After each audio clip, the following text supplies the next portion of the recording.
এখানে আমার শাশুড়ি থাকে, এখানে আমার ওয়াইফ থাকে। তুমি এখন এখান থেকে চলে যাও। তারা যদি দেখতে পারে তাহলে আমার মান সম্মান কিছু থাকবে না। কারণ আমি তাদের বলছি আমার মা বাবা কেউ নাই।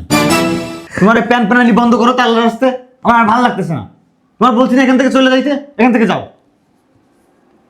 আর তুমি যেগুলো বলতেছো ছোটবেলা থেকে লালন পালন করছো, এটা তো তোমার দায়িত্ব কর্তব্য ছিল। কারণ প্রত্যেক মা বাবা তার সন্তানকে লালন পালন করে। তোমাদের মতো ছোট লোকদের চিন্তা ভাবনা নিয়ে যদি আমি চলাফেরা করতাম তাহলে আমি প্রতিষ্ঠিত হতে পারতাম না। সোসাইটি আমার একটা নাম আছে, আমি এখন শিল্পপতি, আমার টাকা বাড়ি গাড়ির কিছুর অভাব নেই, বুঝছো? আর সব থেকে বড় কথা, আমি সেই দিনই তোমাদের পরিচয় দেওয়া ছেড়ে দিছি যেদিন আমি ঢাকার শহরে আসছি। এখন এখান থেকে যাও। বুঝলাম না খাম্বার মতো এখানে দাঁড়িয়ে আছে কেন? আমি যে ভালো আছি সুখে আছি, তোমার সহ্য হয় না? আমার সংসারের ভিতরে চলে আসো। ভিক্ষা নিতে আসছে, বাসার ভিতরে ঢুকে পড়ছে। বুঝলাম না মা, আপনি আমার গায়ে চিনো না উনিকে? আমি কিভাবে চিনবো? চিনো না? চিনো না? তোমার কি লজ্জা লাগে না? হ্যাঁ, লজ্জা শরম আছে তোমার? কেন, কিসের লজ্জা? তুমি কি বলতে চাচ্ছ? কি বলতে চাচ্ছে বুঝো না? যিনি তোমার জন্ম দিছে, তোমার বাবা, তারই তুমি কি বলতেছো ভিক্ষুক, ভিক্ষা নিতে আসছে? আরে না আম্মা, আমার বাবা হতে যাবো কেন? আমার তো বাবা মা চাপা ভাইঙ্গা দে মা। আমার বাবা মা কেউ নেই, আমি তো এতিম। তুই এতিম? হ্যাঁ, আমি আর ও তোমার সব কথা ওইখানে দাঁড়া দাঁড়িয়ে শুনছি। উফ, এত ময়লা যে কই থেকে আসে, আমি প্রতিদিন ঝাড়ু দিতে দিতে শেষ।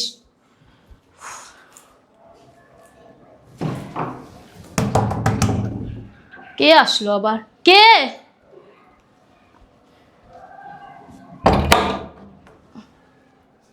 আসসালামু আলাইকুম। ওয়ালাইকুম আসসালাম। কে আপনি? আপনাকে তো চিনলাম না। আমি শিমুলতলি থেকে আসছি।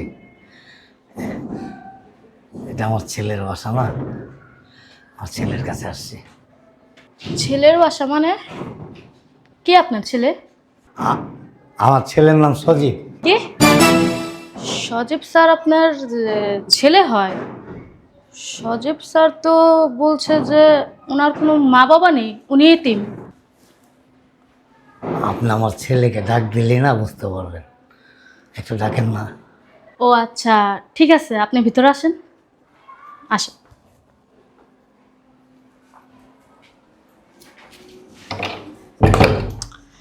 আপনি বসেন, আপনি বসেন, আমি স্যারকে ডাক দিতেছি। বসেন।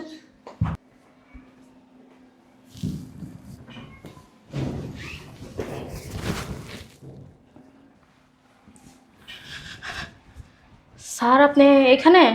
আমি তো পুরো বাড়ি তন্ন তন্ন করে খুঁজতেছি আপনাকে। কেন খুঁজতেছিস? ও যে কি জানি বললো ওই লোকটা। হ্যাঁ, একটা লোক আসছে শিমুলতলি থেকে। কি? সে বলতেছে যে আপনি ওনার ছেলে। শিমুলতলি থেকে আসছে? জি।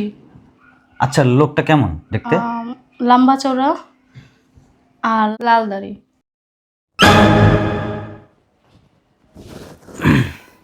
আচ্ছা, তুই কি কাউকে কিছু বলছিস? না স্যার, আমি কাউকে কিছু বলিনি। আচ্ছা ঠিক আছে, ভালো করছিস। যখন বলিসনি কাউকে কিছু বলার দরকার নেই। আচ্ছা, তুই তোর কাজ কর, আমি দেখতেছি। ঠিক আছে। রান্না বাড়া কর। বুঝলাম না হঠাৎ করে ভয় পাইলো কেন?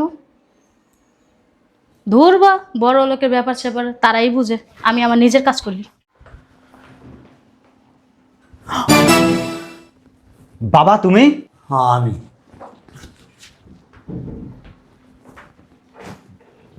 বাবা,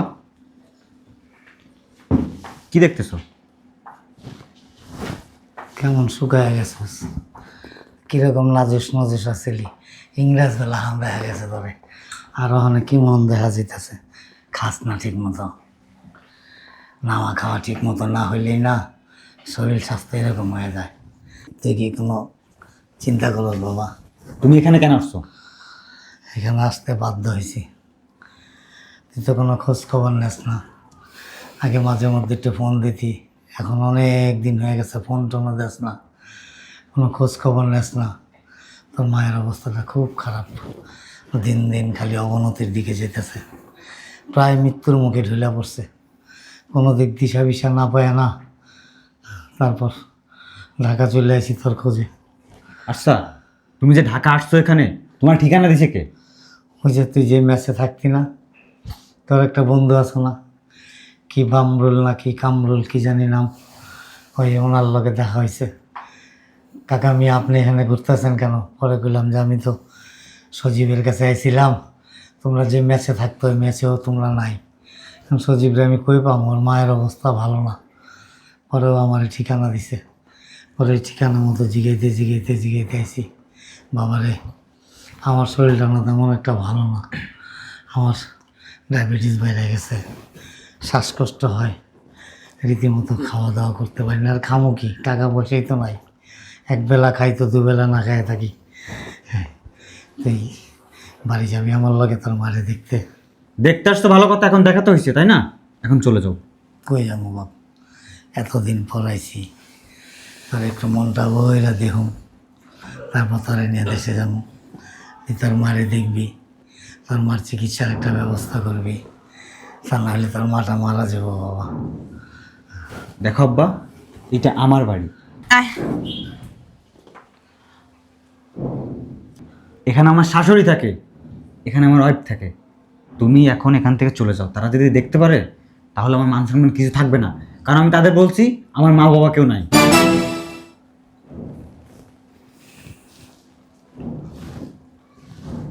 তুই বিয়ে করছস? হ্যাঁ, বিয়ে করছি। তোর শ্বশুর শাশুড়ি বউ এখন সবার কাছে কইছস তোর মা বাবা নাই? না, কেন বলবো আমার মা বাবা আছে? কারণ তুমি তো গরিব, তুমি তো ফকিরনি। আমি তাদের সামনে এগুলো বলে কি আমার মান সম্মান নষ্ট করবো? গরিব মায়ের পেটেই তো জন্ম নিছস। এই যে গরিব কৃষক বাবা, এই বাবাই তোর জন্ম দিছে, আর এই বাবাই তোর মানুষ করছে, সেটা তাদেরকে বলিস নাই? দেখো আব্বা, এত পেশাল ভালো লাগতেছে না, তুমি এখান থেকে যাও। আমার শাশুড়ি আসছে ঘরের ভিতর, যদি দেখে মান সম্মান কিছু থাকবে না।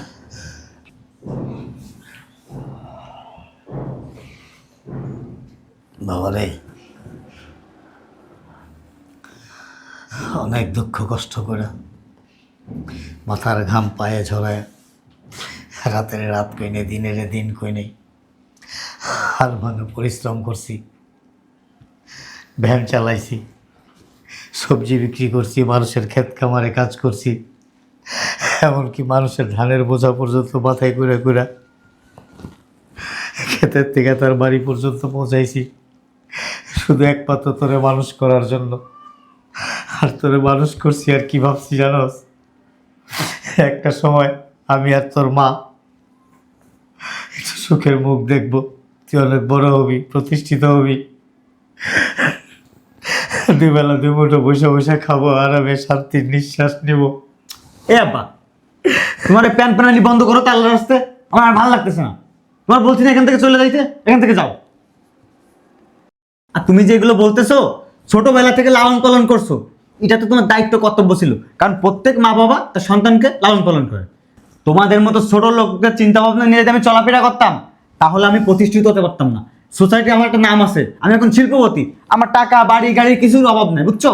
আর সব থেকে বড় কথা, আমি সেই দিনই তোমাদের পরিচয় দেওয়া ছেড়ে দিছি, যেদিন আমি ঢাকার শহরে আসছি। এখন এখান থেকে যাও। বুঝলাম না খাম্বার মতো এখানে দাঁড়িয়ে আছে কেন? আমি যে ভালো আছি, সুখে আছি, তোমার সহ্য হয় না? আমার সংসারের ভিতরে চলে আসো, অশান্তি লাগাইতে। যাও এখান থেকে, যাও। হ্যাঁ, যাও না। ধরো। কি হলো আব্বা, যাচ্ছ না কেন? এই ব্যাগ নাও। আরে শোনো, 1000 টাকা গাড়ি ভাড়া, এটা দিয়ে চলে যাও, সোজা যাও। আরে নাও। না, এটা লাগবে না। এতটা দিন, এতটা মাস, এতটা বছর পার করতে পারছি, বাকি দিনটা আল্লাহ পার করবো। তুই ভালো থাকিস।